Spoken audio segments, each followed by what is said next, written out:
Good evening. I'm going to call this meeting to order so we can get in and out of closed session in a prompt manner. This meeting of the Waco ISD Board of Trustees hereby called to order. A quorum is present in person at the Waco ISD Administration Building. This meeting is also available as a video and audio conference in accordance with the Governor's suspension of certain open meeting requirements to mitigate the spread of COVID-19.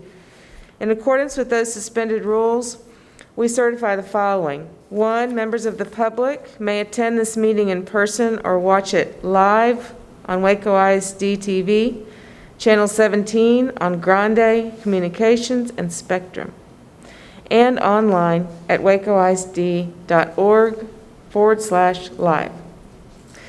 2, members of the public attending in person may sign up to offer public comments on an agenda item, as is our normal practice. 3, members of the public who are not attending in person were instructed to submit their comments in writing to Joshua Woocher via email by 10 o'clock last night. 4, members of the board who are not physically present in the boardroom are participating via video conferencing. I see Ms. Cordeweg and I expect Mr. Manning, which allows for two-way communication between those in person and those participating remotely. Oh, also Ms. Houston, I saw her remote too. All items to be discussed or voted upon have been posted in accordance with state law. If you have any questions about the suspended open meeting requirements, please contact the Office of the Attorney General by calling 888-672-6787 or by emailing toma@oag.texas.gov. At this time, the board is going to go into closed session pursuant to the Texas Open Meetings Act, Texas Government Code, Section 551.074 and 551.076 to discuss personnel, the annual evaluation of our internal auditor, and also to hear the security audit.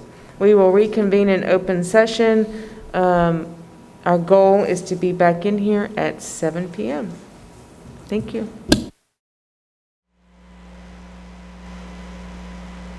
The board's back from closed session where no action was taken. Next on our agenda is public comments. I understand that no comments were submitted to Mr. Woocher last night, but we have a guest tonight. Pam Cooper is here to speak to us tonight. Welcome. We're happy to have a guest, but I can't see you. Okay. Can you guys see her? I can see her on the screen. Okay. All right, go ahead. Okay. Good evening, Dr. Kincannon, President Teakle, and board members. My name is Pam Cooper, and I'm the current president of the Greater Waco American Federation of Teachers. I'm here tonight to speak about several issues that are being brought to my attention by our teachers, our faculty, and other staff members. Most of these issues stem from the COVID-19 virus. This virus has put a lot of pressure on everyone connected to the district, our students, their families, and the community. The district is using a dashboard that shows the case count. However, this does not show the full extent of those affected. Currently, there are 4 schools closed, and 1 just started back today after being closed. Waco ISD has not had to close an elementary campus. However, there are many classes out in our elementary schools being quarantined. There is no posting that shows how many classrooms are out due to the exposure. There's no posting to show how many students are being affected by school closures or our classrooms being out.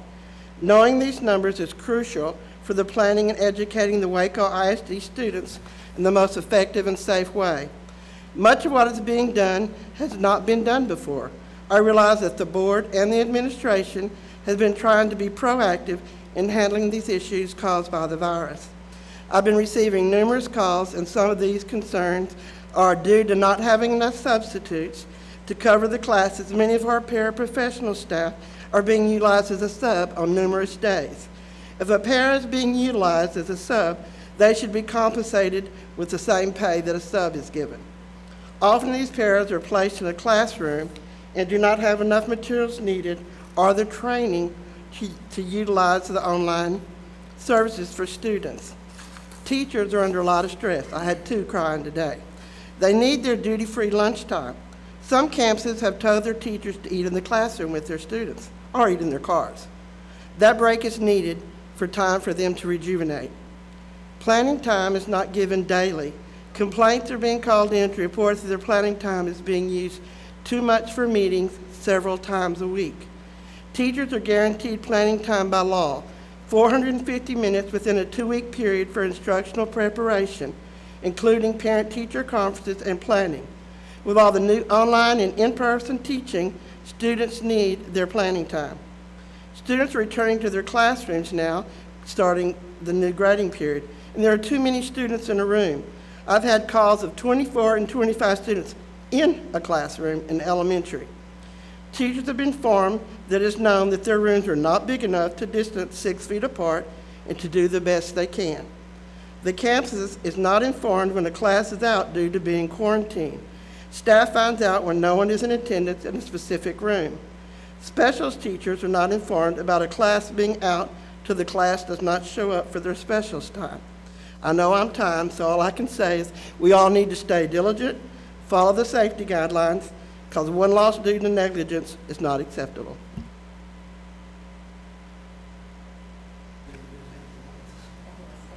Thank you for coming tonight, and thank you for sharing your concerns.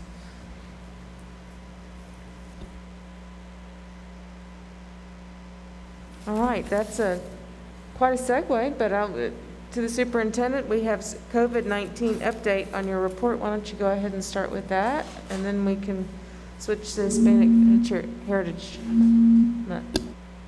Oh, okay. Down feedback. Okay, I will start with COVID-19, but don't let me forget to go back to Hispanic Heritage Month, and I'll end on a positive note there with that. And I have quite a bit to share with you, and I have some notes, and so I want to make sure that I capture all of this for the board. This week we did start our second 6 weeks grading period, and as you know, the state requires that students be able to switch from remote to in-person or from in-person to remote instruction at the end of each grading period. Based on the requests we received for the new grading period that started this week, we have a total net increase of about 2,000 students in our classroom this week, with 62% of our students now being in person compared to 48% for the first grading period. Our next grading period starts November the 16th, and families wishing to change their students' instructional choice for the third 6 weeks grading period need to submit that change by November the 2nd. And you can find more information about making that request at wacoisd.org/COVID-19 and then clicking on Change Instructional Choice. So I would say that if you walk our halls, you would be really proud of what you see. To protect the health and safety of our students' employees, we made dramatic changes to processes and procedures throughout the school day. Our health and safety guidelines are being fully implemented. Teachers are providing instruction, and students are engaged in learning. It looks good when you walk through the buildings. And you might think when you walk through the buildings that everything is really good if you didn't know what you were looking at.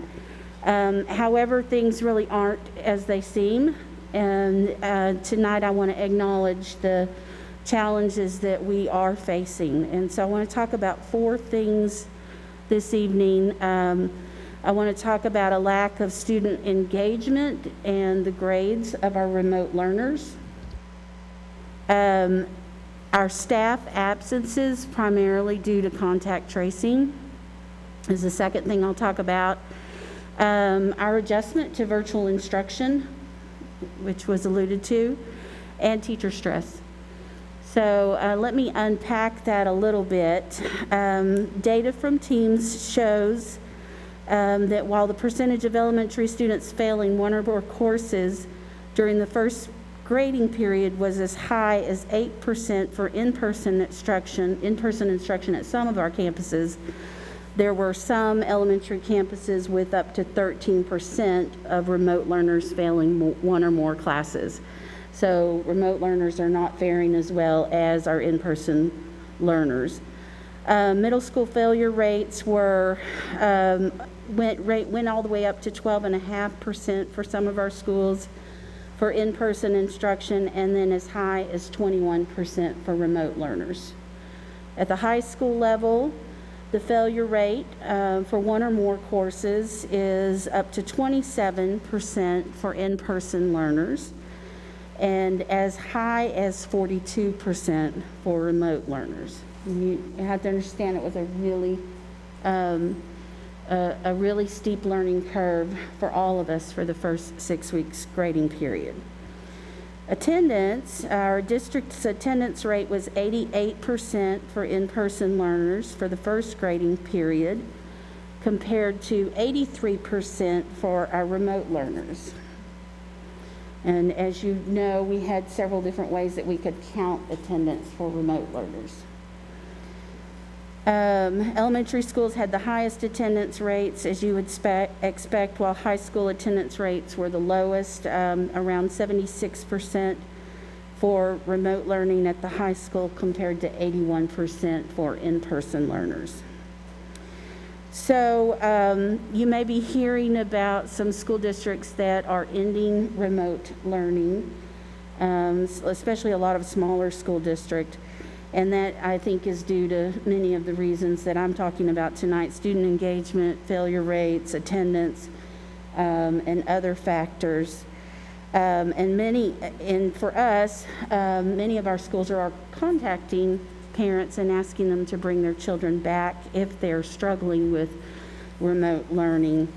And so I think, we want to continue to monitor attendance. We want to continue to monitor grades and failure rates and think about ways to improve. However, I don't think for us in Waco ISD that ending remote learning is a good idea. I think we still need that option for social distancing and for our parents who are most comfortable with that option. In terms of staff absences, our biggest challenge is covering classes when a teacher is quarantined due to either testing positive for COVID-19 or being in close contact with someone who is positive. Our ability to secure subs has been one of our biggest challenges overall. We do have a large sub pool with about 200 substitute teachers in it, but very few of those are consistently accepting jobs during this time. And if they do, they're doing so at the elementary level primarily. We are, our principals are trying to figure out how to cover classrooms. We've used paraprofessionals, we've sent central office staff members out, and teachers have had to cover each other's classes. We're averaging 30 subs showing up on a working day. That ebbs and flows. But we have about 40 to 60 jobs on average that are not filled on a daily basis. So you can understand that challenge. One positive thing to note is that teachers who are quarantined are still able to teach virtually. However, we still have to supervise our classrooms for our in-person learners, and that's just a critical issue for us. So during a non-pandemic time, if you were short on subs, you might want to combine classrooms and have teachers help in that way, but that's difficult to do with social distancing and not really a viable option. And so for all of those reasons, that was, we did have an uptick in cases at the high school levels, but we considered many factors in making our decision to close last Friday and this week at the two high schools in Waco and Guama, where we were already struggling to cover classes when we had more cases. So we just felt like we needed to reset for that reason. And I did hear that did alleviate some stress for some of our high school teachers. Another challenge is really adjusting to virtual instruction. And you all know that, especially if you have kids in the system, you understand the challenges with that. And, having implemented a one-to-one initiative in another district, I can tell you that's not something you typically do overnight. That's usually a 3 to 5 year project, and you phase that in very systematically with devices and training for teachers and training for kids. We did that overnight as a part of this global pandemic. So you can imagine the stress that has caused. It literally jumping into that work overnight. Our teachers did receive 4 days of training over the summer from the Texas Computer Educators Association. That was well received. You all provided funding for them to extra duty pay for them to do that. That was well received. And then we offered some other sessions for them on September the 18th. So we adjusted our schedule of the work that we wanted to do and really stuck to what the principals told us they felt their teachers needed. And that was all based on virtual lessons. And Ms. Kornblum worked with the service center.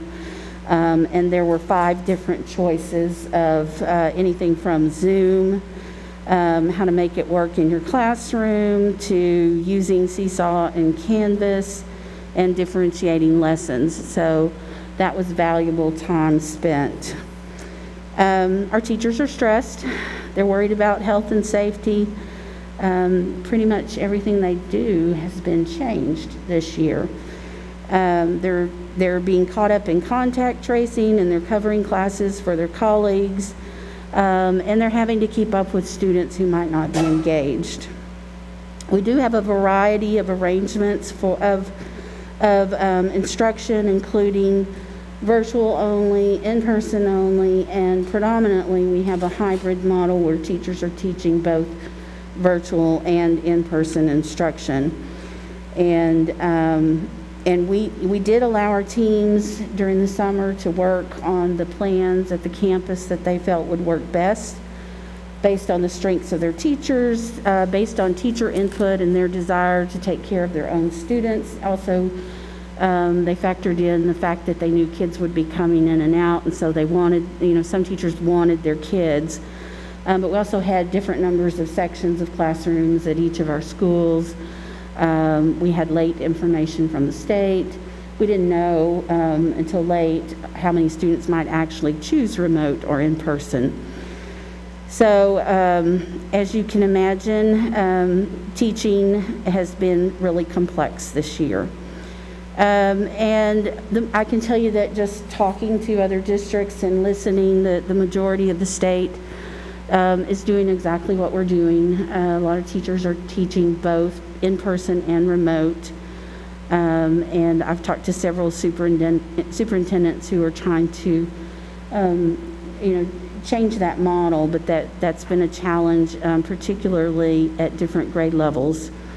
And we can't really switch. We can't really remove remote instruction because we think we'd lose our kids. We know we have kids that would not enroll, would not come to us, and I think that's been a problem across the state. And then at the same time, we're challenged by trying to improve instruction in our district. And so we have to continue to push for the sake of our kids.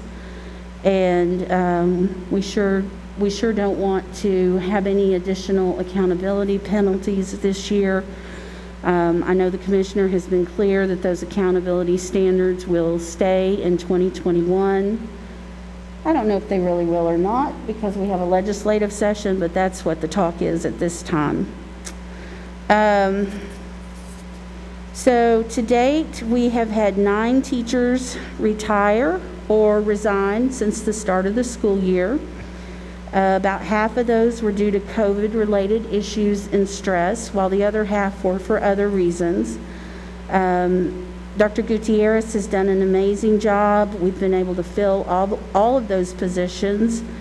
Some of those from within because we lost enrollment, especially in the lower grades.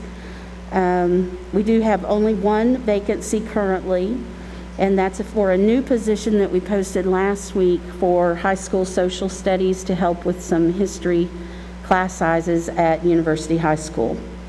I don't have any new information on TEA in regards to virtual or in-person instruction. We have to offer in-person instruction, and if we offer remote instruction, we have to continue the complicated attendance accounting system that we have. We have been talking about ways to help our teachers, and so I want to share a few things with you about that, and then I'll let you ask me any questions you'd like. We've purchased a new program called Five Lab, which we think will be able to help us pull data directly from Canvas and Seesaw, and some other applications for attendance purposes. However, it's a new program put out by Forecast 5, and it will take us some time to learn and implement, so I don't see that happening, being fully implemented this semester. Maybe January before that would be fully in use. We are supporting principals and teachers who want to and can change their instructional arrangements so that they have pure virtual sections or remote sections, or not both. We're exploring ideas for revamping the master schedule for high school for the second semester. I talked to a consultant that I've used in the past, who's a guru at master scheduling. I'm going to be meeting with him on Monday to see if we can just overhaul the master schedules at the high school level and have just virtual and in-person sections. We're talking about opportunities to give teachers time for planning, and we have given our campuses back October the 30th so that they can use it for whatever they want, and I know they're going to use it for teacher planning.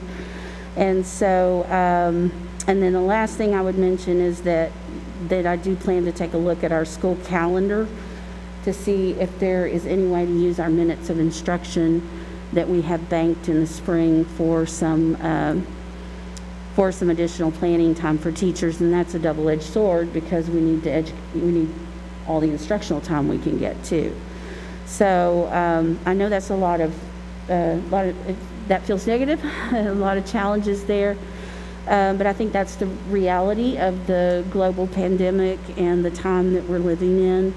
Schools have been hit hard, and I am really proud of our teachers and inspired by their willingness to get up and do this every day.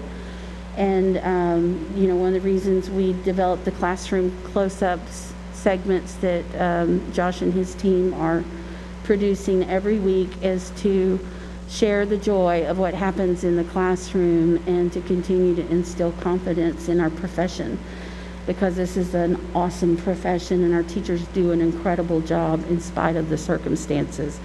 So I'll stop talking and let you ask me any questions you want. It's been a ride for 6 weeks, and we love our teachers, and we want the best for all of them, and we'll continue to find ways to help them. Thank you. Questions from the board, anybody? Madam President? Mm-hmm. Okay. Dr. Kincannon, thank you so much for that report. I think that while it is sobering, it is also reality of school districts not only here but across the state of Texas. I think that we did the TASB training, and listening to superintendents across the district or across the state, it seemed like this was something that they faced, kind of some similar problems. So I really appreciate your candidness with it to really let us know kind of what is really happening on the campus, in the district. And I have a couple of questions. I've been kind of hearing rumblings here and there, and I appreciate, you getting looking at that master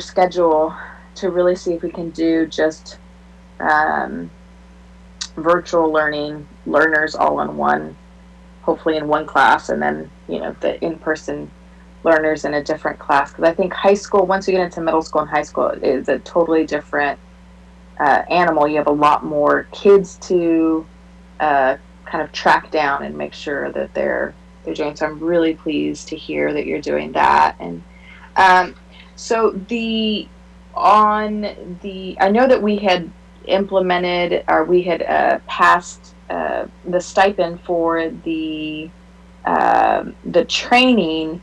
Who was it? Individual principals that decided which training that they needed, or how did we do that? How did they decide that? I would defer to Ms. Kornblum on that question. I have a list of all the sessions, and there were 5 different ones through the service center. And are you here, Ms. Kornblum? Will you come answer that question? Thank you.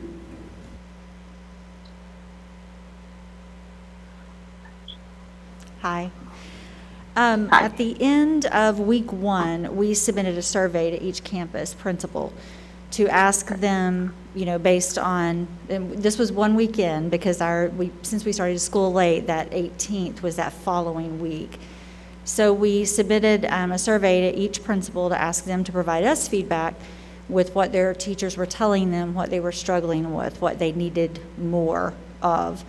And so we tracked that and looked at the themes that were located or that were pulled from that survey, and then worked with Region 12 from that Friday to the next Friday to customize those trainings according to what that survey indicated.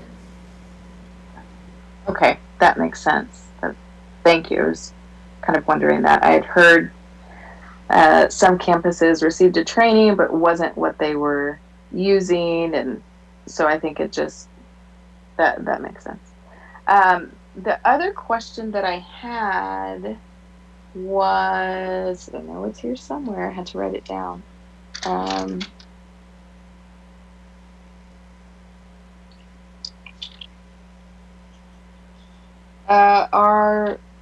Our remote learners. So I'm hearing teachers are working, obviously, late into the night, 10 p.m., and helping students, which I find very admirable, but I worry about burnout. And I heard that another district had, they sent a letter to, I think, the parents saying, hey, after 6 p.m., the teacher is not going to be available. Is that something that we could look into to just help with setting some boundaries for our teachers? Because I think a lot of our teachers will work as they have been, and as you have been, as the administration has been, as everyone has been. But I think, we teachers are committed to their kids, and they're going to stay up till 10 o'clock at night and skip dinner and do that. So do you have any thoughts in regards to that? Yeah, I do. I think we can empower teachers to set boundaries. And I've seen some social media posts from teachers who are sharing with others that they're doing just that to survive, that they've made those decisions to set their own boundaries. So I think it's perfectly fine for them to do that, and we should empower them to do it. Yeah. Great. I appreciate that. That's great. And our disengaged remote learners, do you have any thoughts in that regard? Is there, some type of waiver that parents can sign that say, if your child's not passing in remote learning, you forfeited your right for remote learning? Or what are your thoughts on that? Yeah, TEA guidelines say that if you offer remote learning, you have to make it available to any parent that wants it. So how we're approaching that is to counsel parents to bring their kids back to school if they're not being successful in remote learning. But you have to remember, we're only 6 weeks in. So we've had our PCLs working, and our student services team has been leading that with our PCLs and contacting parents. Next week, I'll talk to you about enrollment and where we are and what we're doing to what we've done to get kids back to school. So I think it'll be interesting to see how this data compares to the next 6 weeks because we're really establishing routines, and I think parents and kids are understanding this looks different than it did in the spring. And it is different than it was in the spring, and the expectations are higher.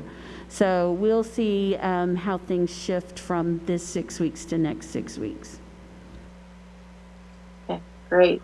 Thank you again for all of your hard work. I know you and your team are putting in the long hours and are navigating a sometimes arduous road that has not been paved before. So I really appreciate all the work that you guys are putting in, and I really appreciate the fact that you're taking care of our teachers, and that really is one of the things I think that I really appreciate, because we know without these teachers we couldn't move the needle and we can't get anything done. So I appreciate it. Thank you.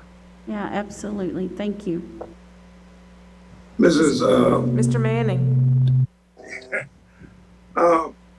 In supporting what Mrs. Corlaway said about supporting our teachers, what's the best way for the board?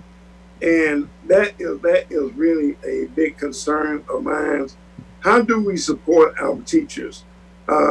Should we put out a statement saying that, hey, 6 or 7 p.m., let's cut it off or whatever, and let the teachers be aware that we support them 110% on what they're trying to do in these unusual, not normal times?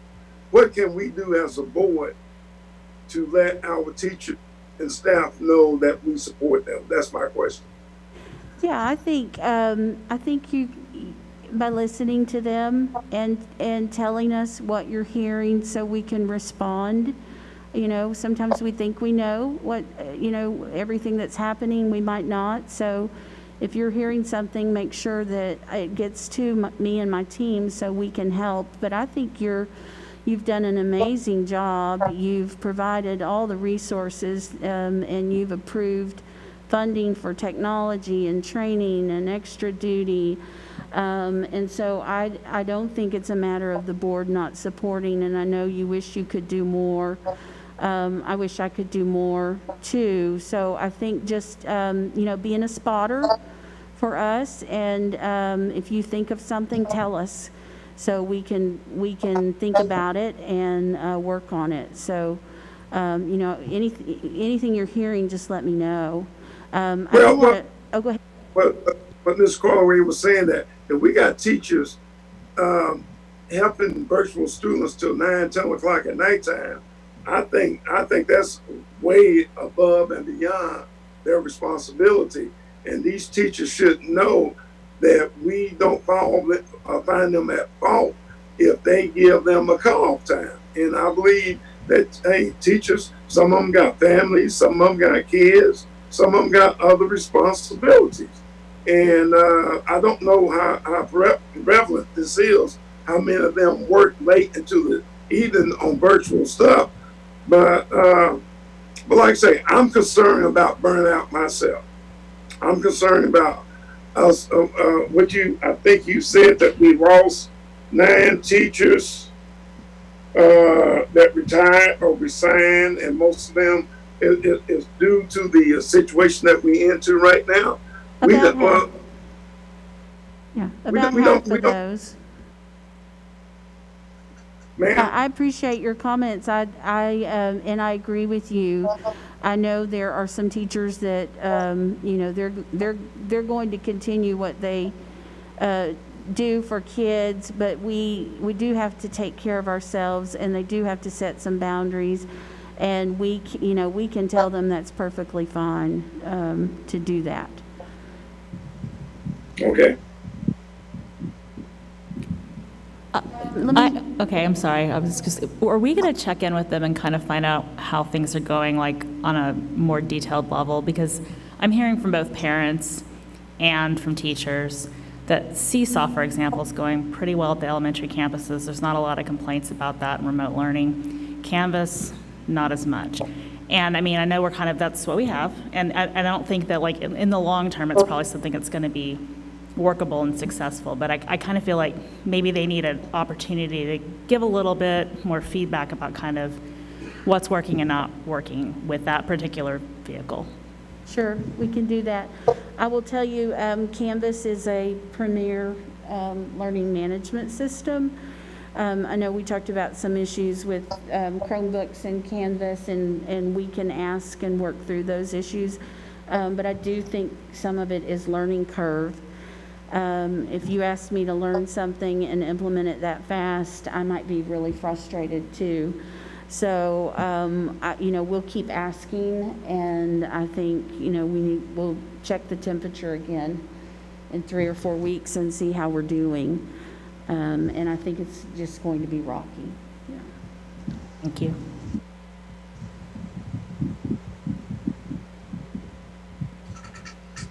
I do want to address class size, since that was brought up, and because we have watched that.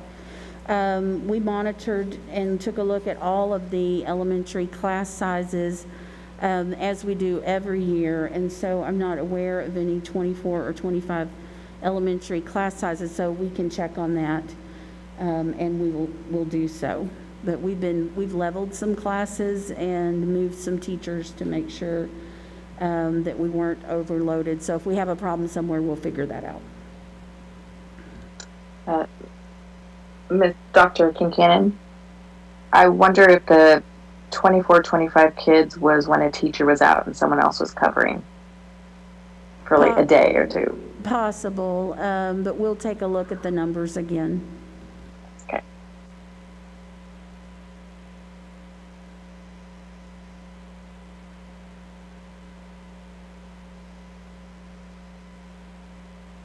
Thank you for that very thorough report. I know, we're all very, there's just a lot of stress going around everywhere. So not only do we need to make sure that our teachers are cared for and given the support they need, we have to focus on instruction, because that's what we're in the business of, is taking care of our kids and giving them the best instruction possible.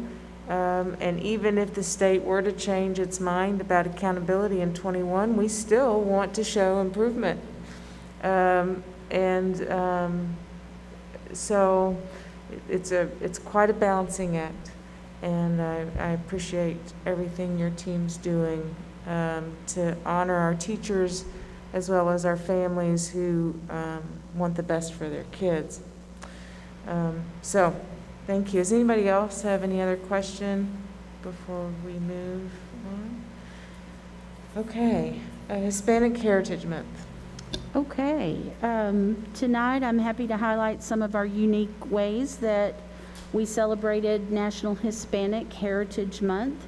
From September the 15th to October the 15th, our campuses joined schools across the country in honoring the history, culture, and contributions of Hispanic and Latinx Americans. Our schools have done a tremendous job adapting this year to create new opportunities to celebrate while also continuing past traditions.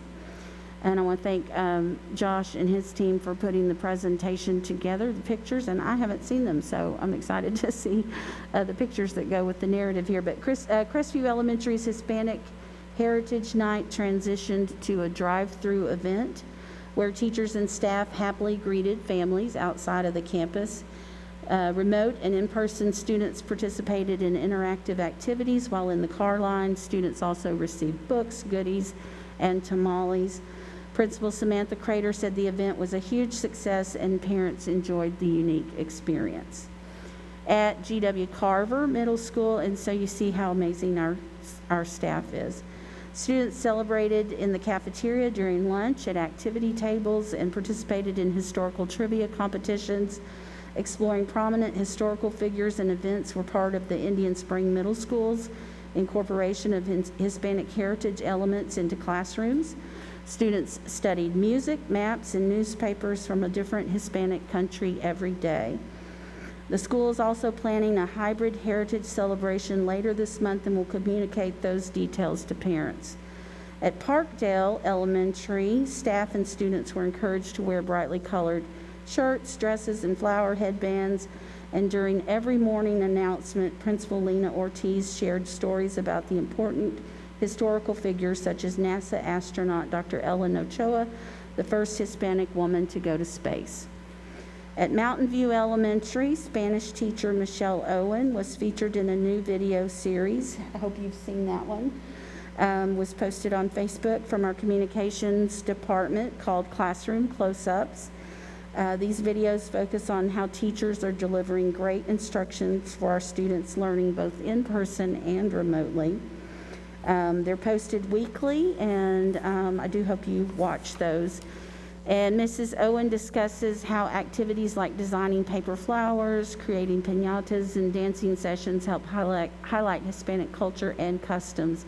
And I especially loved that she spoke about how she's using Hispanic Heritage Month to directly incorporate this year's district theme of Empower All, Value All. She tells students they are loved, valued, and accepted. Instilling that sense of belonging is reflected in our commitment to equity and inclusion. And as a school district that values diversity, it's essential that we celebrate our wealth of cultures throughout the year.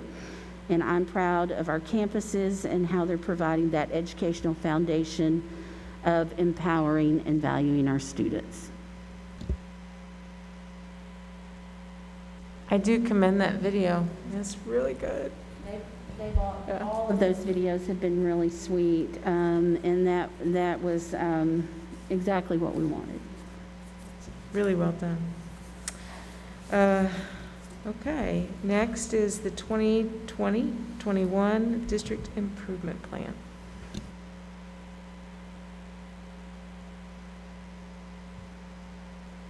Okay, that's me also. I might need to take a drink in a minute. There's a lot of information to share.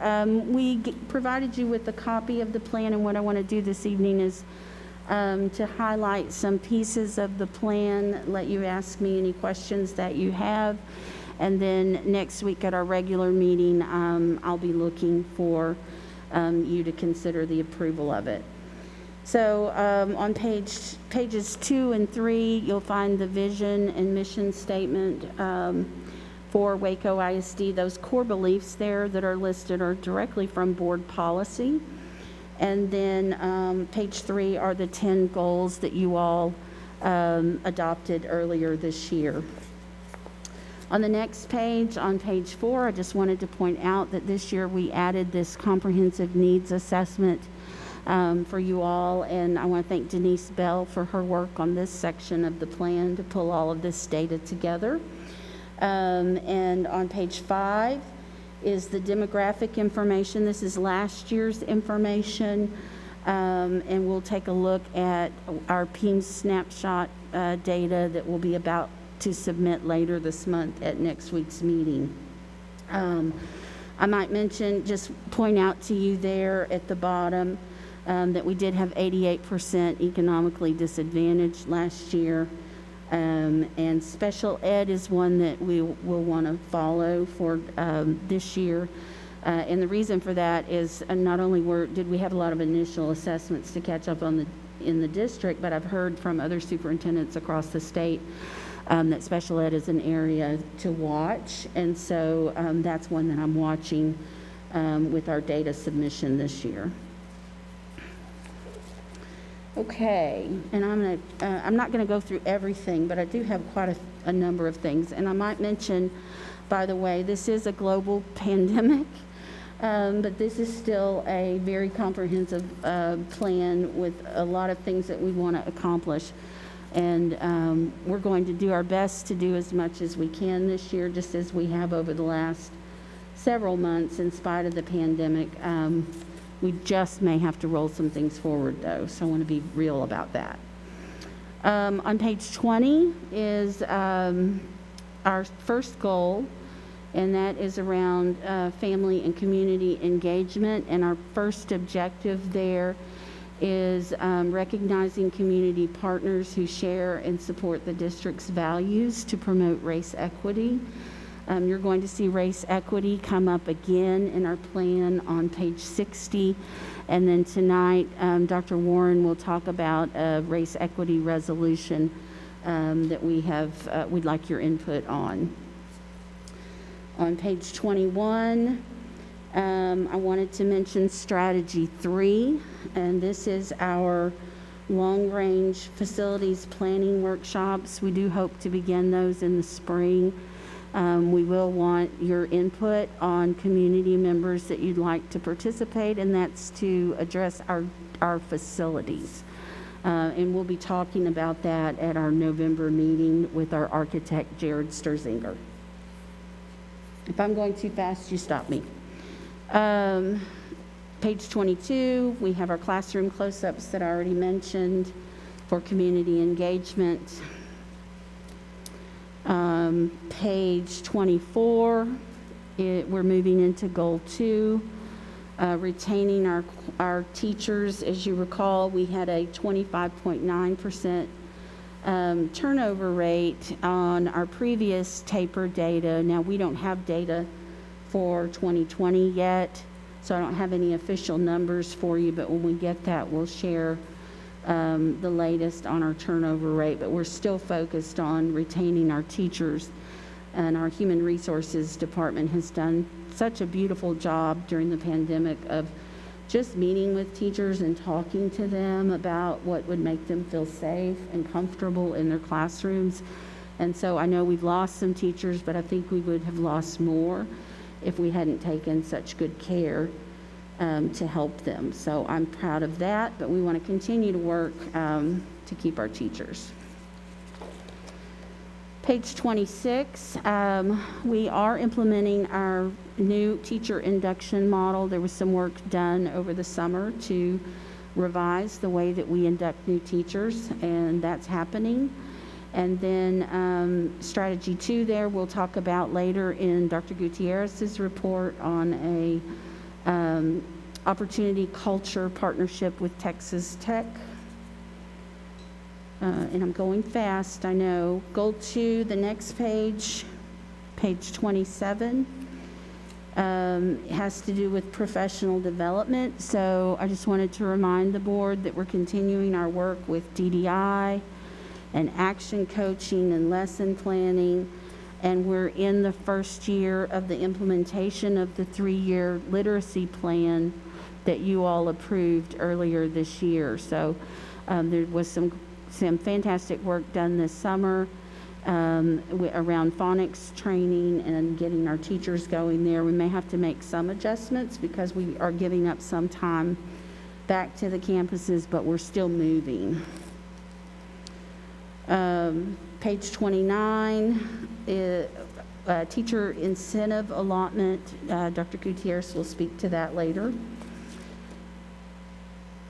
And then the next one is goal 3, page 30, ensuring a guaranteed and viable curriculum. This whole section is around the next level of work for our curriculum document. So as you know, we rolled out curriculum documents this year, but we'll need to get feedback from our teachers to refine those, and then we'll also be building documents that we weren't able to build last summer. And so there will be a lot of work done this year to continue building those out. Page 32. Again, I just wanted to point out our work in literacy, and that is a high priority for us. You all have invested heavily in our literacy initiatives, and we'll stay focused on that this year.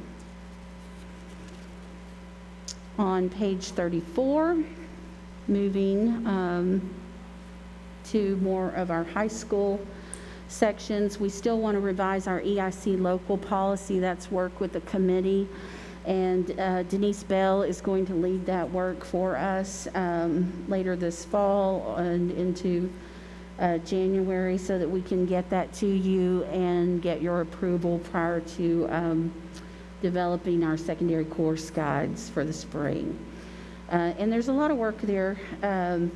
But there's a lot of misalignment between middle school and high school in terms of courses and what we offer from one campus to the next. So we want to begin to align everything so that there's consistency across the district.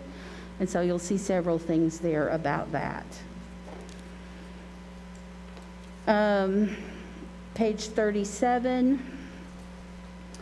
Our campuses that were targeted improvement and or comprehensive improvement in 2019 are still have those labels, and they still have requirements by TEA to meet. And so we've captured those things that we're doing there. We're actually working on the targeted improvement grant now, and working with our principals to identify the work there. And so you can see the things that are important to us, continuing that DDI work. We're working on intervention plans and action coaching, and so that has not gone away. On page 44, this first section here under Objective 1 is about our graduation rate.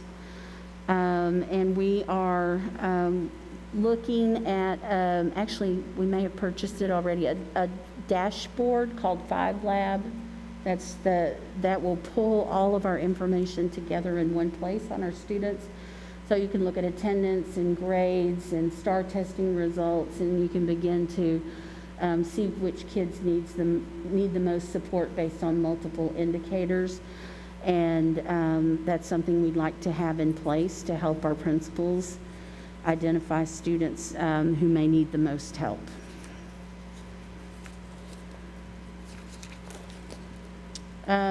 Page 49 is Bilingual ESL, and I just signed the contract today for Dr. Monica Laura to do some work with us in our Bilingual ESL program. We have a dual language program that was started 2 years ago at Brook Avenue Elementary, but we need to scale that, and we also need a professional development plan for all of our bilingual ESL teachers. And so she's going to help us with a program evaluation and identify some strategies for moving forward. And she's one of the best in the field. Okay. I'm sorry to overload you. Page 52, we implemented a new universal screener this year, the Renaissance, and that is K-12, and so that we had several programs that we were using across the district, and we're trying to standardize our program so that we can track baseline data more accurately and identify students for interventions. On page 54, this is around our libraries, and I'm excited to say that we made a connection with the Director of Library Services at the City of Waco, and I will tell you I'm so impressed with the resources that are available in the community. And I made the call because I knew they had digital ebooks, and I thought because now we have devices for kids, perhaps we could tap into their digital ebooks. And so we're working to get library cards for all of our students so they can check out books through the public library, digital books.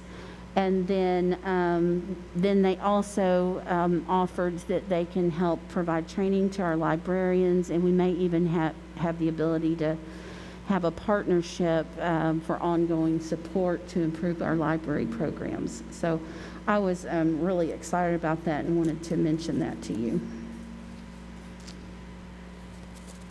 Page 60 is the additional work in racial equity. And so you can see some of the strategies that we've identified there, beginning tonight with rolling out the resolution, and Dr. Warren will speak to some of these activities when she presents that. And so we're thrilled to do that this evening. couple more. On page 66, I've already begun working with a consultant to evaluate our transportation department. We have, you all have a contract, we have a contract with Gold Star that expires in June. And we just want to take a really hard look at the entire transportation department to see how we can improve, to make sure that we are being cost effective, and to improve services for our campuses. One of the things that I heard is that it's really expensive to take a field trip here, and it costs us a lot of money. And so we want to explore that and see if there is a way that we can improve that situation for our schools and make sure we're being efficient with our money. And then last,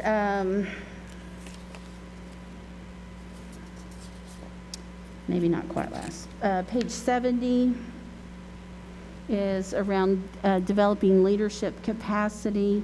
I would mention strategy 1 there, that we are planning to submit an application to the Holdsworth Center's Leadership Development Program. That's the HEB program that provides several years of leadership development, starting with central office and then adding campuses. That's due in November, and Kyle DeBeer is going to help us complete that application and submit it. We had a webinar on that today to learn more. And then strategy 11 is that master schedule training for our secondary administrators. And then last thing I would point out is the long-range facilities plan on page 75, which is the work that we will do with the Citizens Committee, and looking forward towards a potential bond program. And that's all. I didn't even touch it all, but I apologize to our interpreters. That was the fat down and dirty on that. What can I answer for you? You can take another week to look at it, and I can answer questions next week too.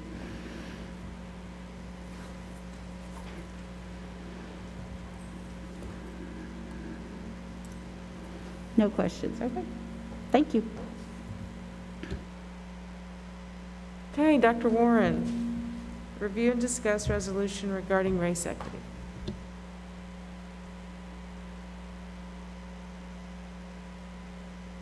Good evening. I am really excited to be here to share this with you this evening. But before we get into any specifics, and there are a couple of slides that I want to share with you.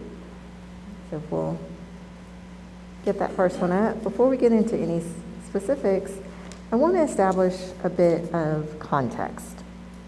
And so I'm going to ask you to do an exercise similar to what I would ask our administrators or our staff members to do. I want you to tap into your memory banks, and I want you to think about the first time that you had an experience with race. And as you're thinking about that, I want you to think about the details. Where were you? What was the source or the catalyst that clued you in that this was about race? What conditions were present? How old were you? What emotions or thoughts were present in that moment or soon thereafter? I'm not going to ask you to share, but I would like to offer an example from my own memory banks.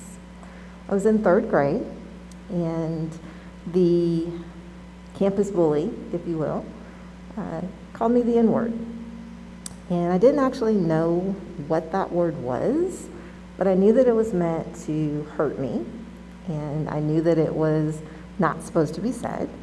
So as the obedient little girl that I was, I told my parents about it, and my parents did what you would hope parents would do. They talked with school officials, they did whatever it is that adults do in those kinds of meetings. I had no idea as a 3rd grader.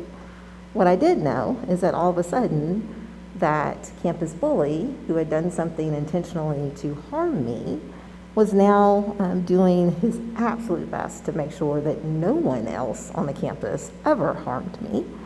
So it was a nice flip there. But I learned the power of being aware of a piece of me that I had no control over, that was presented to the world without my permission, and that triggered some thoughts or some ideas or some behaviors in others without my control.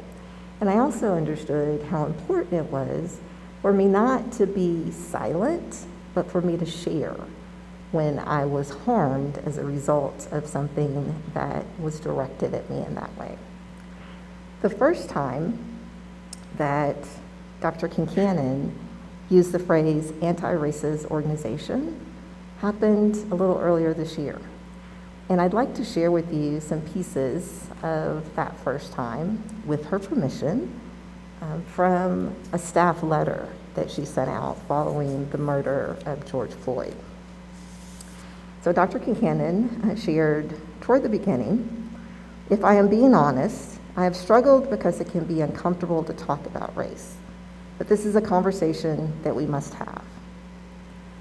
Later on, she says, "I am also committed to doing the work, not just to reject racism in my own actions, but to make Waco ISD an anti-racist organization." Then towards the end of the letter that she shared with all of our colleagues here in the district, "If we truly believe that our role as educators is to shape the future, we must personally invest ourselves in the work of dismantling racism, especially in our schools and our classrooms." And it was that first time that actually triggered some action. So, next slide, please. Because of that letter, because of that statement, there were several staff members who contacted Dr. Kincannon. Two in particular, Cherie Jones and Kimberly Haynes, sparked a connection that Dr. Kincannon facilitated. And between the two of them, they shared really a grassroots energy behind the idea of race equity and what it could look like in the district. And they talked about forming a committee. We are considering calling that committee the Committee on Race Equity, or CORE, symbolizing its centering in the work that we're doing. And this committee would then pursue and promote professional learning for the members and by extension other staff members in the district. They would make policy recommendations. They would analyze or examine policy through the lens of race. And they would represent a vibrant forum for race-based conversations. This would be directly connected, obviously, to Waco's unique racial history. So in full awareness of the nuances of how race is and has been here in Waco. And it also aligns with larger community efforts. So I know that all of you have participated in the Race Equity Institute, and you're familiar with the work that both the Waco Foundation and the Cooper Foundation are doing to make sure that race and race equity is an ongoing conversation, including all aspects of the greater Waco area. And so this committee would be part of that. Next slide, please. In order for this really to get going,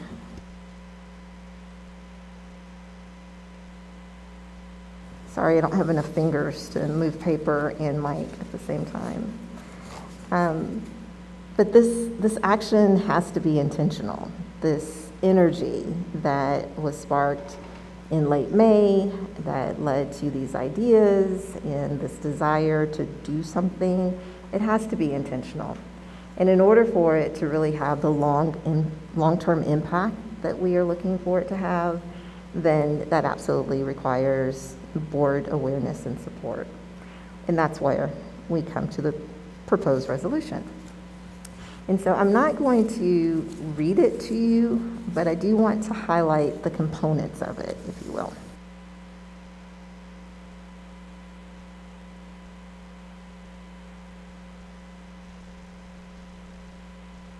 So it begins by looking or noting the mission and the vision of our district.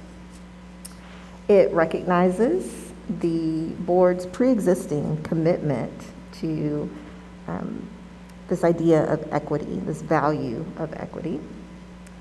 It also recognizes the pre-existing policies that exist in AE local and DIA local. It also takes note of the current societal conditions, so the national crisis of racism and how it's manifested this year. And then it comes to the power in asking the board and the superintendent to make this public commitment to not only be non-racist, but anti-racist. And the distinction between those phrases is really all about action. So you can passively be non-racist, but it requires an active, intentional effort to be anti-racist. And that's what it is that this proposed resolution would ask the board to do. So we are here this evening to give you an opportunity to review it, to ask questions, to think about it, and then we hope to come back next week and seek your approval for this resolution that would then serve as the foundation for all of the other work that we intend to do through the lens of race. Any questions? Does anybody have any questions? I just want to thank you so much. Thank you for your leadership. Thank you for helping us with the resolution and your guidance. And I'm excited that we've got action, I guess. Yeah, more than just talk. And that we're really going to be able to move the needle. Yeah, so I appreciate your effort. Does anybody else have anything? And thank you for acknowledging the board. We all have participated in that race equity training. And I think those of us who did found it very valuable and continue to participate in that conversation. And I would, Dr. Warren, I want to mention that this was drafted by our teachers. This was really important to them that it come to the board and that you all acknowledge it. And I believe they did the research and actually put this together for us. Absolutely. Ms. Haynes in particular looked at other districts and other organizations that had resolutions and then looked at what you all had already created here and was able to create this draft.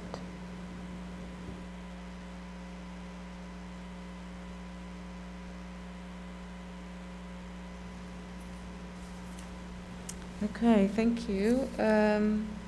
Dr. Gutierrez, Teacher Incentive Allotment Program.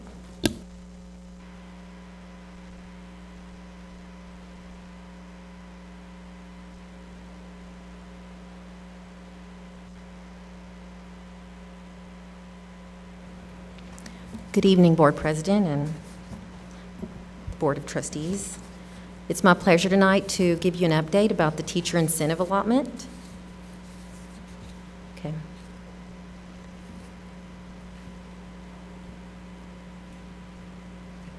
I just want to start out with some points of pride. First of all, when we did the 21 presentations to teachers at the beginning of the year, the overall feedback was really positive, and the teachers were enthusiastic and really grateful that great teaching is going to be acknowledged and rewarded. And I do want to brag that in Region 12, we have two applications that are approved, one through Transformation Waco and one through the one that we submitted. And so we have two designation systems, but no other districts in Region 12 are approved. I think they are planning to apply in future cohorts, but we're going to be ahead of the game here. And we were also approved with full readiness, and that was really a huge task, and we're really proud of that, because some districts were approved, but not with full readiness. And so just wanted to brag about the team a little bit around that. And then the why. You know, the why is really important because we know that we're juggling a lot right now, but we know that what's most important is student achievement. We have to keep that. That's the main thing, and it's keeping the main thing the main thing. And teacher growth. You know, supporting teachers in their growth is very rewarding, also to the actual employee. And increasing retention. I mean, you know the retention rates that we have here, so we know this is going to influence that in a positive way. And the equity of access to the most effective teachers. We believe that our students should deserve the most effective teachers, and we believe this is one way to give them that access. And we're going to improve our evaluation system as a result of this project. And then we want to remain competitive in a tight labor market. I can tell you that when you know the allocations, they're pretty high, so that's going to make Waco ISD pretty competitive for a high-performing teacher who wants to seek employment here. And then, of course, the funding is coming from the state, so we wanted to take advantage of that. So it's probably the least important reason, but you can see here the why is quite a few reasons why we need to do this work.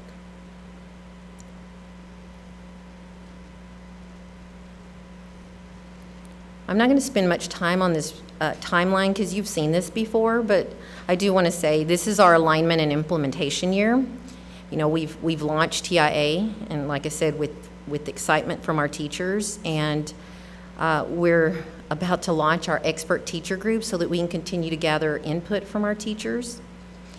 And then we're going to provide teacher and principal PD as a result of the data that we get from this work. And then we're collecting data this year because we will be submitting that data to Texas Tech in November. So we're on track with all of our action steps for 2020-2021.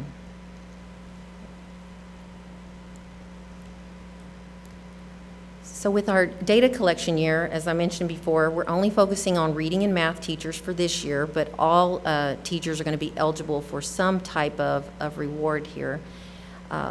But next year, we're going to add the science and social studies teachers. So we're already starting to work on that piece of the project.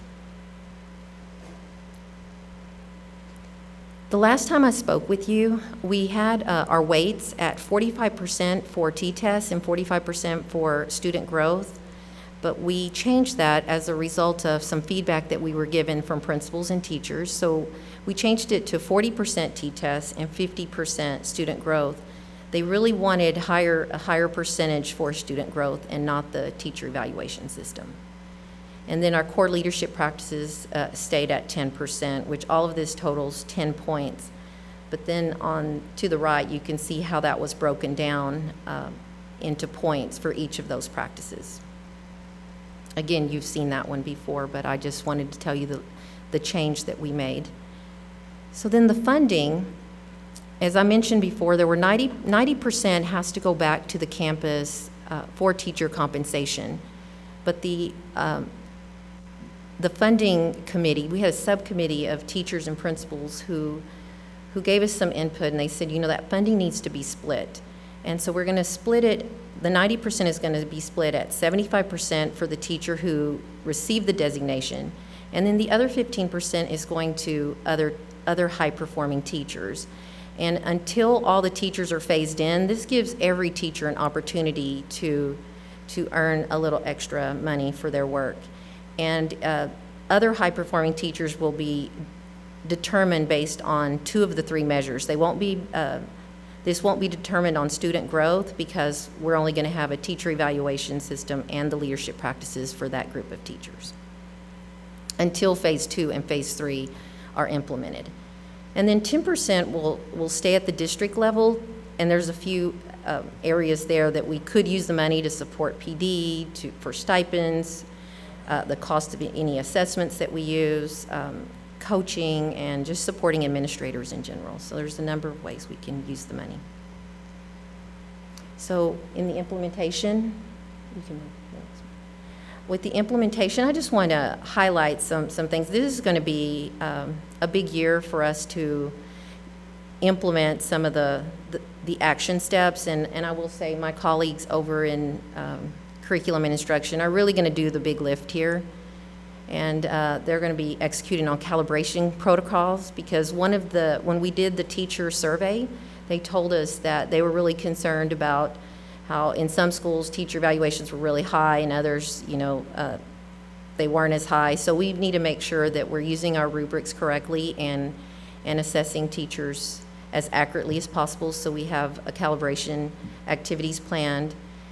And we're going to be looking at data that will inform coaching and PD. So instead of just deciding on things haphazardly, we're going to use data to help us make those decisions. And then we're going to be doing some mid-year congruence reviews, because one of the things that's just best practice, but also required, is that when we see low student growth, you should not see like perfect evaluations. So the evaluation levels should match the student growth levels, and you shouldn't see the opposite, where you have high student growth but low teacher evaluations. So we'll start looking at congruence, and we're going to do action coaching, because that's what this is all about, is developing the best teachers possible. Even great teachers can be better. And we just need to make sure that our school leaders are trained and equipped to do this well. We have an online teacher toolkit that we've launched. It's going to be much more robust in a year or two, but we do have something there for teachers to access and to learn what they need to have in their hands for this work. My technology colleagues are working on a dashboard and a scorecard so that teachers can track the work that they're doing with, they can track their progress towards their points. And then we'll conduct another input survey this year to see how things are going. And then as we plan for phase 2, it's not going to be as big of a lift to submit the application for phase 2, but what will be a lift is determining how to measure student growth fairly for teachers who teach social studies and science. And so you could see here that there are a number of measurements that we could use. We currently use a pre and post test for the reading and math teachers, and we could do that with science and social studies. We could use value added measures, SLOs, portfolios, and other options if we want to pose other options to the state for approval.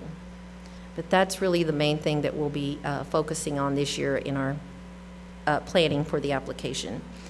So moving forward, we have an implementation project plan. I just gave you some highlights, but it's really a bigger lift than that, and it includes all departments, and I'm very grateful for all the colleagues that I have here who attend these meetings and follow through on their next steps. And then we're going to plan for phase 2 and prepare the application to submit cohort D, and that's due in April. And then we'll hopefully have our tracker and our dashboard by the middle of the year so that teachers get their scorecards at the end of the year and can start tracking. But I will pause right there. Are there any questions?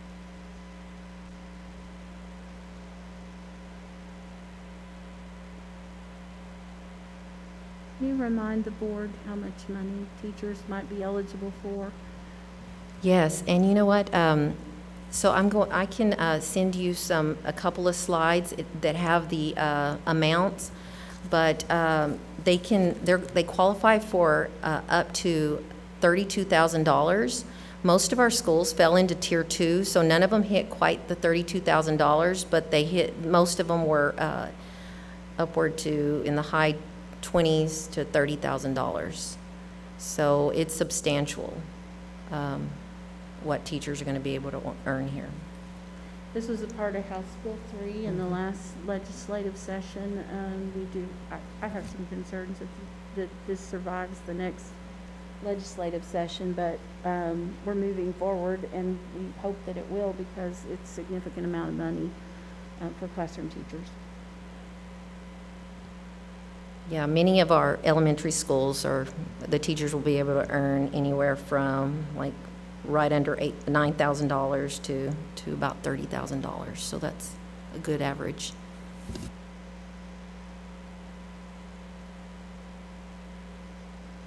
Okay, you have the next one as well? Okay. I got a question. Is that Yes, sir. individual?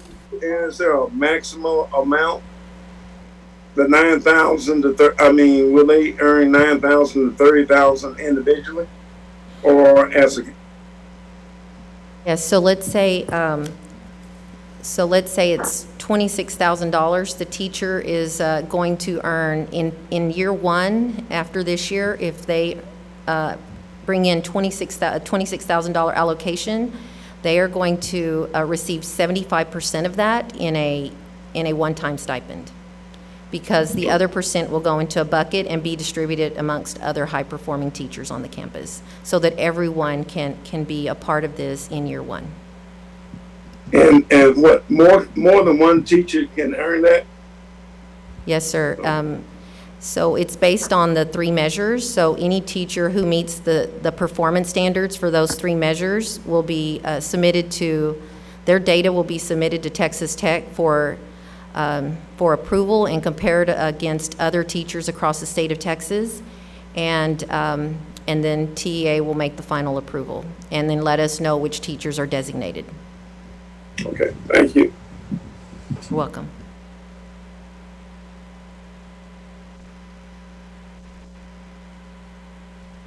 Okay, opportunity culture. So opportunity culture, you can go ahead and.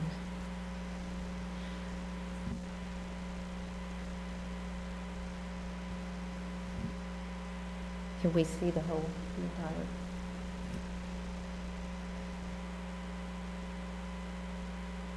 Opportunity culture is, it's not a program, it's a commitment. And so I might refer to it as a project, but it's a commitment that we're going to reach all students with excellent teachers consistently, or excellent teaching, and that we're going to reach all educators with an outstanding career opportunities. So this is a career pathway for teachers, and it provides them extensive coaching and career advancement, because since it's a pathway, teachers can grow into other teacher leadership roles.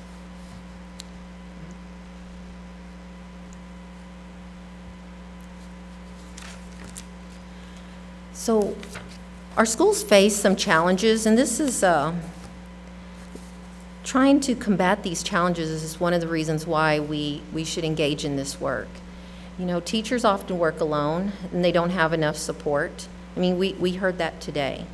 And they have limited in-school options to have greater impact. So what we want to do here is have excellent teachers have impact and touch more kids on the campus than they currently do. We also know this as a fact, that we lose excellent teachers. You know, they need to make more money, they find other careers, people steal them and lure them away to do other roles. And we also know that students experience, they're not experiencing excellent teaching consistently. And there's lots of research behind this, what happens when a student loses, has 2 years of an ineffective teacher. And so we know that doesn't have positive outcomes. And then, and we know this to be a fact, principals, the role of the principals just changed. I was a principal, over a decade ago, and the role is just so different now, and they're just so stretched. And I know they want to be out there coaching their teachers. The time, the demands on their time just doesn't allow them to do that as often as they need to. And really, they need to be out there like 80% of the time focusing on teacher coaching, and that's just not the reality of what our principals face. So why should we engage in this work? So we should engage in this work because if we can give students excellent teaching consistently, if we can give teachers the opportunity to advance and not have to move outside of the classroom, and this is probably one of the best things for teachers, that they add responsibilities and earn more money, but also have these leadership roles. Teachers get that daily support because in addition to their principals and assistant principals, they have teacher leaders who are in there coaching them, trained people who are in there coaching these teachers.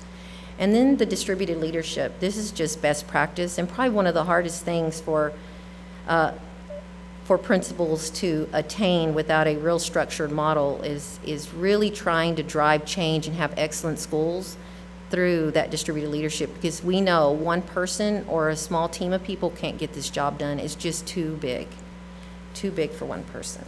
So this is really why we should engage in this work. And with opportunity culture, there are 5 principles that guide this work. One of them is that more students are going to be reached with an excellent teacher. The other one is around teacher pay. You know, when teachers extend their reach, when they coach teachers, when they teach more kids, they get paid more. The part that you would like the best, and the one that I know that my colleague Cheryl likes the best, is that we can fund pay within the regular budget, so that we're not going to ask for more money to be allocated to schools to fund this project. And I'll explain in a few minutes how that could work. And then it provides this planning time. Teachers want to plan, they want to collaborate, and they want to seek that development to get better. And this provides that structure within the campus to do that. And then it matches the authority and the accountability to each person's responsibility is set up through this career pathway and through these responsibilities through the teacher leadership roles. And I'll explain the teacher leadership roles in just a moment. So at the top layer is the multi-classroom leader. This is a high-performing teacher who she or he will work with a small teaching team. They'll coach, they'll co-teach, they model, and they still continue to teach. So they're always honing their craft by teaching at least half of the day. Then you have the team reach teacher, and this is where this is a teacher who is also a high performer who supports the whole concept of allowing this MCL to do these other things, but this person impacts more students than just the students that would typically be on their roster. So now you have a high-performing teacher who's impacting and reaching more students through this model. And then you have the reach associate or the teacher resident. So these are the teacher residents that we will get from Texas Tech University, and it's a year-long residency, and they will get paid. They'll get paraprofessional pay, equivalent to paraprofessional pay. And then sometimes we'll use reach associates, and we may not start with many of these, but it is recommended that we do include these. And these are our high-performing paraprofessionals that we that support this project through by helping the MCL, the multi-classroom leader, to when they're doing some of these other duties, this skilled paraprofessional will support students in different ways than they currently do. And again, these are our well-trained and more skilled paraprofessionals.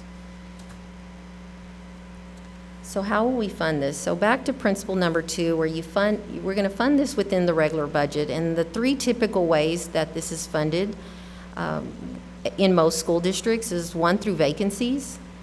So if there's a vacancy, that you may use that vacancy in a different way than what it originally was. Maybe you're reallocating. Maybe instead of using money for PD or perhaps you, instead of hiring an instructional specialist, you're using the money to fund some of these positions.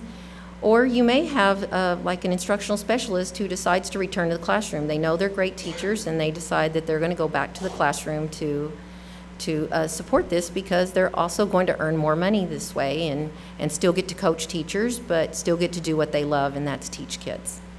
So those are the 3 ways that are typically used to fund opportunity culture. So what this looks like, and I wanted to share a 3-year breakdown for you. This is our design year, if it's approved. Our design year is going to require that we have a director. The director will not cost us any money for 2 years. It's going to be funded through the Bill and Melinda Gates Foundation. And next year, we would have to identify some funds through the means that I just shared with you to have a multi-classroom leader. We'll need these leaders in at least in 5 schools. We'll need at least 1 team reach teacher. And again, these aren't additional roles. These are teachers that are already on our campuses who are high performers who will be selected to do these roles. So we're not adding positions. And you could see here, like with the MCL, they get their regular, of course, compensation, but they also get a stipend. And the stipend, we haven't determined these stipends because this is all part of the design phase. But the stipend would be 20 to 50% of the teacher's salary. So they're generally around $10,000, $12,000 to $20,000 stipends. The team reach teachers, that's 2 to 15% of their salary. So these are smaller stipends, about $10,000. And then you have the teacher residents or the reach associates. So a teacher resident would get paid, like I said, the paraprofessional pay, and a reach associate might get paid a stipend of a couple of $1,000s. And so in the following year, in year 3, 2022-2023, we would expand this, the opportunity culture, to 6 to 10 schools. So it would be the 5 plus 1 to 5 more schools. And it really depends on our capacity to do this work well. That's what's going to determine the 6 to 10.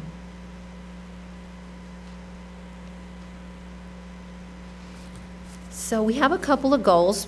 We would immediately, upon approval, we would immediately begin the district design process. And that's when we're going to create a plan to identify, to define, pay, recruit, and hire these opportunity culture roles. And then we would need to hire our opportunity culture director, who is going to lead this work and work with us closely with the schools to develop and design their plans. So I won't get too much into the weeds with the district design process, but you could see that public impact will be supporting this work in the design process and take us through 4 sessions from goal setting and identifying the roles and the stipends. That's why I couldn't give you numbers, because none of this is designed yet. And take us through selection criteria and a process and strong recruitment processes. And then help us identify our residency path and a communication plan, because we know that anytime we launch a new project, we need to have strong communication. And then evaluate, like we'll have to have some kind of structures for evaluation and accountability and plan review for our design. And they will be teaching us how to do that. The school design process, and this is probably one of the pieces that I like the most, because I wish I could give you the designs for the schools, but the schools get to work and design these. They work as a team to design their own plan. So you'll have teachers around the table and the principal with their leadership teams designing this. They'll get on coaching calls with public impact. And then they'll also have 4 sessions. They'll have an orientation and then 3 sessions to follow along with that with the coaching calls in between. And those sessions help them build out their design, their opportunity culture design. And our next steps would be to seek board approval for the MOUs, which we will submit next week. We have a superintendent launch meeting in October, so that's coming up pretty soon upon approval. And we'll need to hire an opportunity culture director.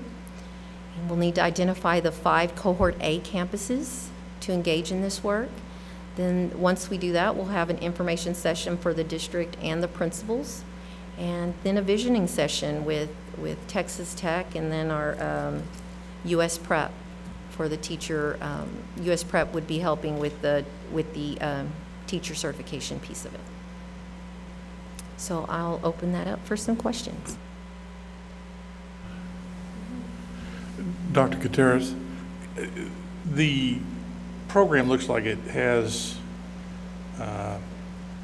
could have and would have significant impact over perhaps a long period that's sustainable. It looks like it's going to be very impactful. I'm curious as to I'm not questioning the why. I'm curious about digging into a layer on the why, where you refer to principals drive change through distributed leadership, saving time and improving instruction. Could you maybe clarify that just a little bit on how that would actually look from an implementation standpoint? Yes, sure. That's a great question. Thank you. So when the most effective principals build out a strong distributed leadership team on their, they execute on strong distributed leadership. So they have leadership teams and in these leadership teams, you have teachers who are leaders who are skilled at coaching other teachers, and they're skilled at teaching. They're skilled at all the instructional pieces that a principal and an assistant principal should be skilled at doing, but don't always have the time to do it. And who else to be your thought partner than another teacher, someone who teaches kids half the day? Because most principals don't teach students anymore. They were former teachers, so by building out a strong leadership team and distributing that leadership and it's mostly distributing the leadership around coaching and the work around teaching and learning, planning, and all the things that I know principals want to have time to do but don't. And we also know that strong distributed leadership on a campus builds excellent sustainable schools. That's when sustainability fails, because when our principals try to, you have a great principal who does all these things well that I just described, and then they walk away and no one else on the campus can do that. So it really builds strong, sustainable structures. Okay, you're welcome. Thank you. We have 2 MOUs that are coming to the board. One is with Prosper Waco. They'll be the fiscal agent for the $100,000 that'll pay for the director. That's a requirement of the Gates Foundation. And they're also doing that for MCC and some other, in La Vega, I believe. Yes, La Vega. Prosper Waco is. La Vega is also implementing this model with Texas Tech. And then the second MOU is with Texas Tech. It's with Public Impact. With Public Impact, thank you.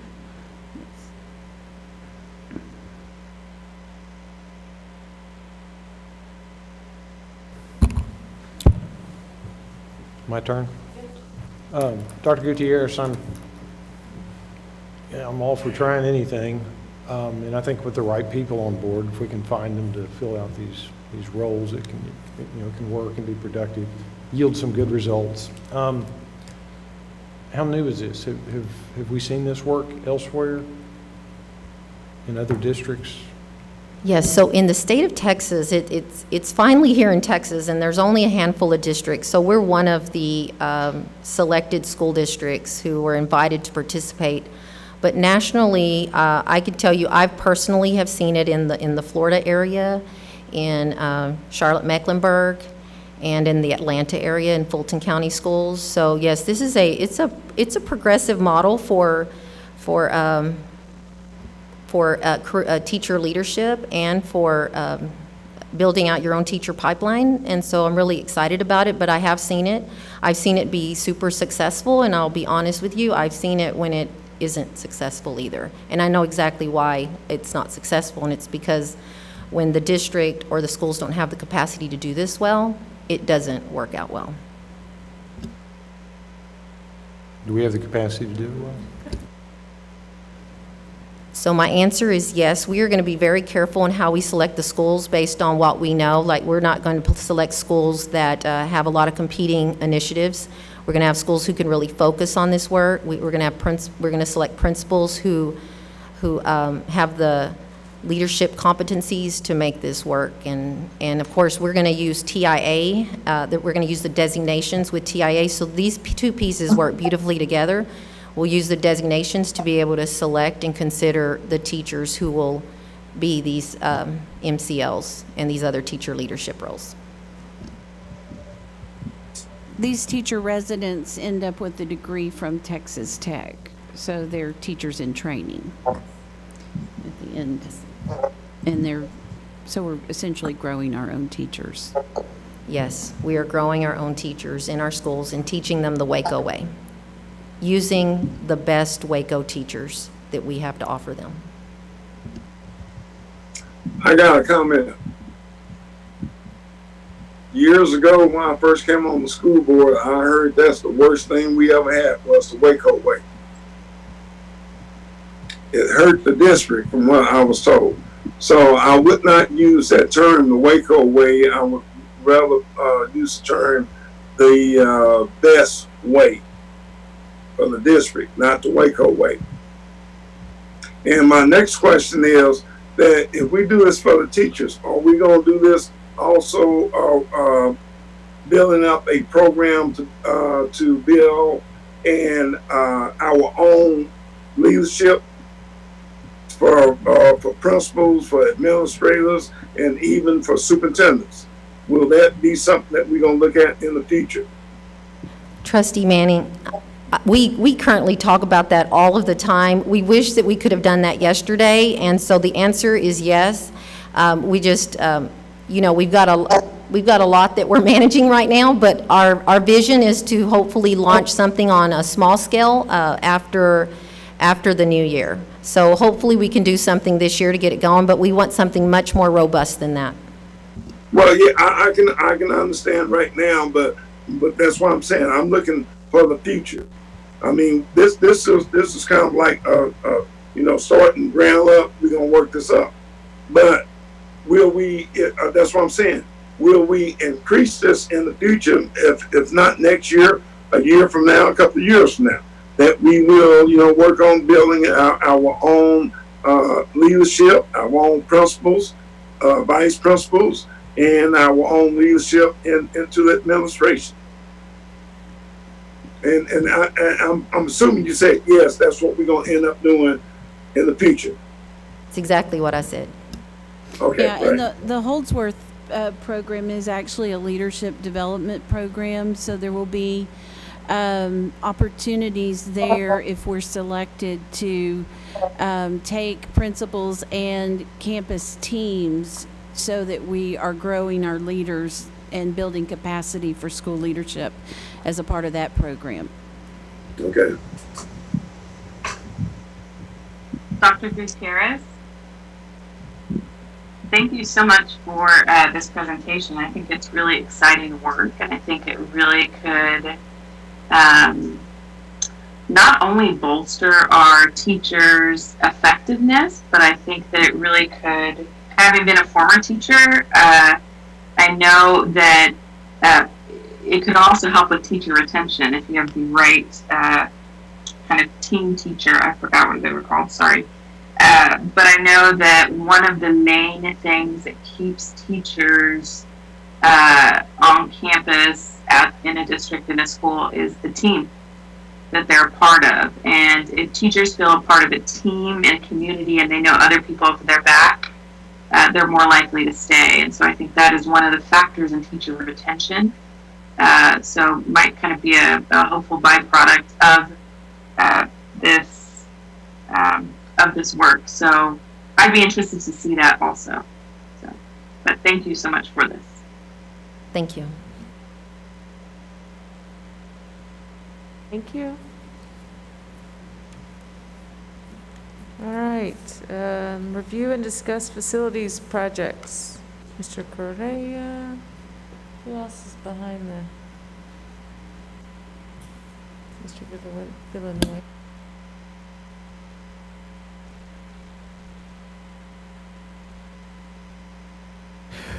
Good evening, members of the board, President Tikal, Dr. Kincannon. First of all, I want to say thank you for your support and for your trust in us to deliver the 2019-2020 projects. We have put together a video to actually showcase these projects. Once the video is done, we will continue with the presentation.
slide 3. Okay, so here's the actual projected budget for last year's project and the actual cost. The planned cost was $2,469,941, and the actual cost was $2,370,500 for a total savings of $99,437. Those savings are directly based on the savings that we had for the contingency money and for the actual competitive fair market value. We can move to the next slide. Okay. So we basically presented what we accomplished last year. This is the list of what we would like to accomplish this 2020-2021 year. We can start with the asphalt and concrete work throughout the district for a total of $55,000. Bathroom renovations, $95,500. Construction, $170. Digital marquees, $110. Electrical LED, $63,000. EMS systems, $70,000. Floor replacement throughout the district, $65,000. Gutters for a roof system, $17,000. HVAC replacement for a total cost of $1 million. You will see in there that there's a note that says deductible. We're currently working on a hail damage claim. So they actually went out, they already completed the visit of all our roofs, and they're proposing that some roofs will be replaced and some HVAC also will be replaced. That $1 million that we have there would actually cover the cost for the deductible. So we would not have to engage in additional cost for that. And we will basically get the same replacements for the HVAC and add the replacements of the roofs. We will also like to address the 4 campuses that we still have left for the intruder lock systems. Also, for an amount of $120,000. Also, we would like to complete phase 2 for Indian Spring and Guama for $100,000. Playgrounds and canopies for $260,000. Plumbing at Cedar Ridge for $35,000. And then we have the design fees and the contingency amount for those projects.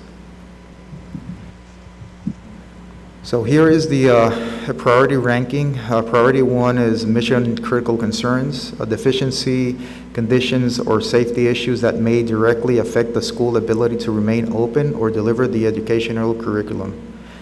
A priority 2 is indirect impact to educational mission, items that may progress into priority 1 if they're not addressed. And a priority 3 is short-term conditions, deficiencies that are necessary to the school mission but not required immediate attention. That is priority 3. It's more of those projects that have more of an impact, not basically on the operational side, but more of the aesthetics. Like for instance, the marquee was a really good project. It's not really a operational item, but it's something that really helped and improved the campus, the ability to actually communicate with the community and overall. So here is it broken down by a percentage for the ask for the facility replacement plan for the 2020-21. And you'll see the percentage broken down based on the amount of the $2.5 million basically that we're asking for. I would make a pause, and if anybody has any questions so far about the new projects. Could you tell me what on that HVAC, obviously at 40% for the deductible, what is the total value of the installed equipment would be that 1 million supports? The $500,000 deductible is basically per occurrence. So if the report comes back and says that we need to, because we have not received it yet, but if the report comes back and says basically you will have to replace and I'm just throwing out numbers, $2 million in HVAC and $2 million in roofing systems, we would only pay the $500,000 as a deductible. I understand that, but the $1 million, what is the uptick value of the coverage that we would get newly installed? For the HVAC system? And the roofing? Are we getting $20 million of new installed equipment and roofing for the $1 million deductible? Or what's the value? Yeah, we still don't have the complete report, so we really don't know what is the extent of the recommendation of the replacements that we will get. But there is not it's per occurrence, so there's not really a limit to how much we can actually get back based on the $500,000 deductible. Billion there, but you're expecting to incur $1 million on the deductible. Well, we're expecting there is potential that we will have to go back to the insurance that we had previously with.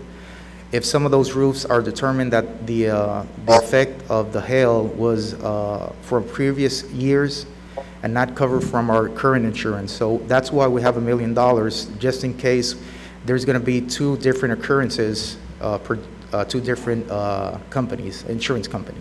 So that's why we have the $1 million there to basically cover in the event that we have to actually submit two claims.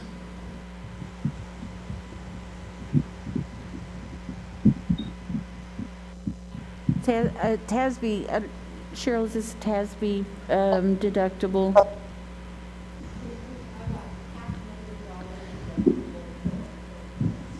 Yeah, all those deductibles were increased 2 or 3 years ago after some major hailstorms in the state, and all of those went really high.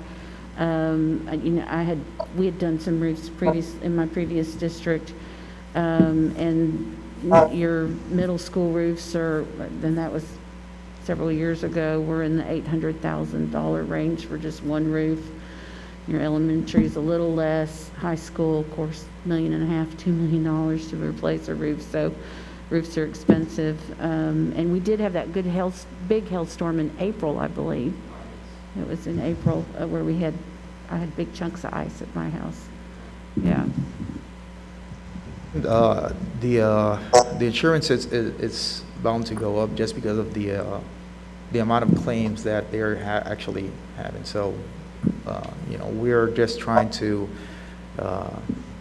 see if we can recoup some of that investment in there.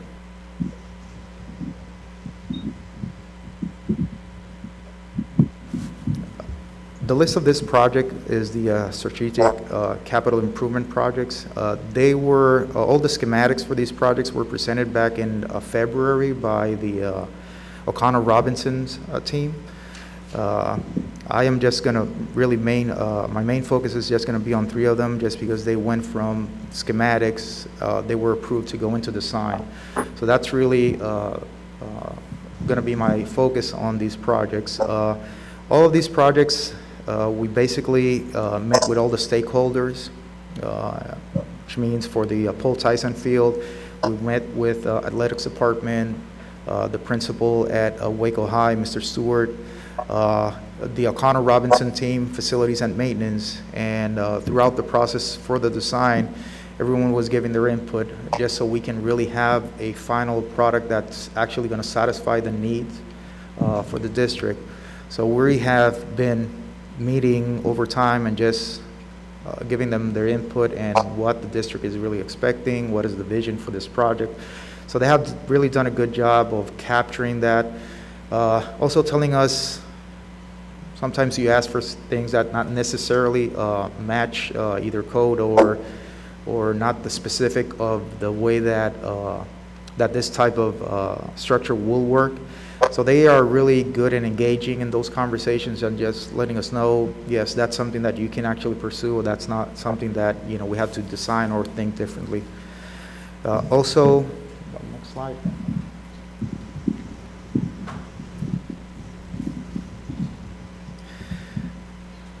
We have the irrigation system for UHS. The system, it's currently working more or less. It's not a perfect system. It has to be basically repaired.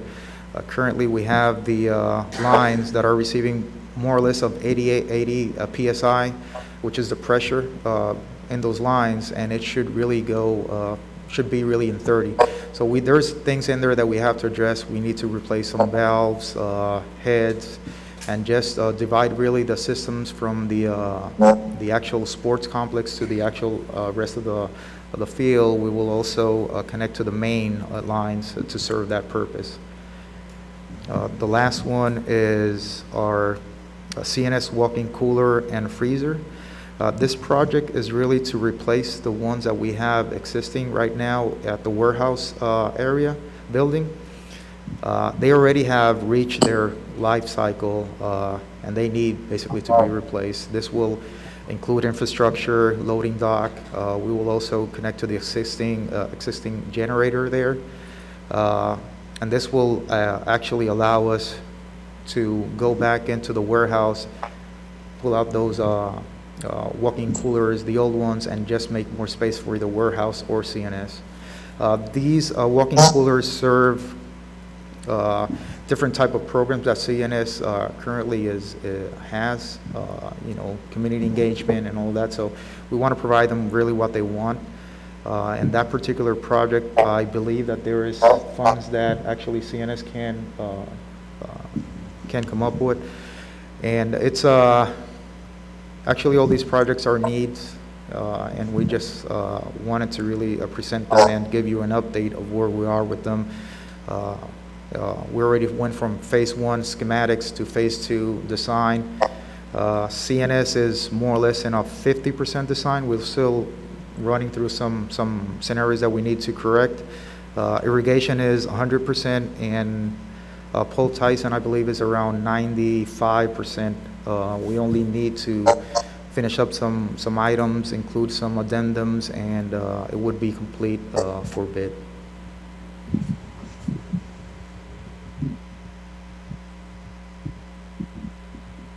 Mr. Sykes. I'm curious we've seen the number on Paul Tyson Field replacement, 9.5 million. I'm curious as to the estimate on University High, basically the same scope, but it's more than $2 million more than the Waco High estimate for Paul Tyson. What's driving that difference in number?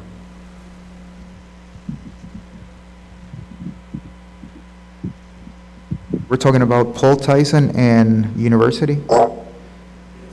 Yes, that scope of work for University High, that's, I have not been involved in that. That was a schematic that was presented. So I wouldn't have the information to provide you what is the full extent of that scope. That's in the capital strategic planning document that Jared presented previously. So I don't remember as large a difference as that is. yeah, I don't either, Mr. Sykes, but we can pull that and look at it. It was pretty much everything we had identified last fall, some updates to athletic facilities. I think even I don't know if that was all athletic facilities. There was some cafeteria work there. But we'll have to pull that document and look at it, but you're not going to be asked to approve that anytime soon. I know. Yeah. But the other thing is too, that $9.5 million, that includes the amount that we're receiving from the venue project too. Yes, does it does. Not? Yes. So I'm just trying to get apples and apples comparison Sure. here. And we don't have, of course, we'll go out to bid, and so there's their estimates at this point for Paul Tyson. Yes, it is, and Jared Sturzinger will give you another update on that too. Yeah, it is. Mrs. Tickle, Yes, sir. I just want to commend these guys because of the fact that Hillcrest and a couple of these other schools have seriously been needing some upgrades almost since I've been on the board, and it's about time. And Hillcrest was certainly deserving in getting some new things done over there. I haven't been there recently, But hopefully next year I'm going to start visiting schools again. So I'm looking forward to seeing all these major, good-looking improvements that our schools have now. Thank you. I want to echo, sorry. I want to echo Mr. Manning's comments. I think the marquees and looking at the video really did, I think it puts a face to our schools and it looks crisp and clean, and I do like the digital marquees, and I think that parents might be, and the community might be more apt to kind of read a digital marquee as opposed to just a regular marquee. So I just want to commend you. Thank you so much for all of these projects and coming under budget. Usually that's not what you hear in construction and and facilities. So thank you so much.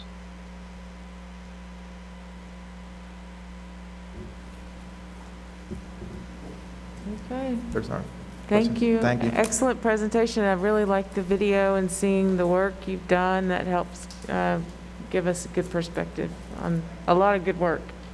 Thank you. All right, announcements, Mr. DeVere.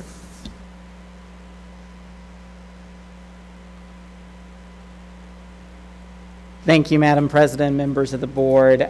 We have just a few hours left for folks to respond to the 2020 census before the census deadline, very, very early tomorrow morning.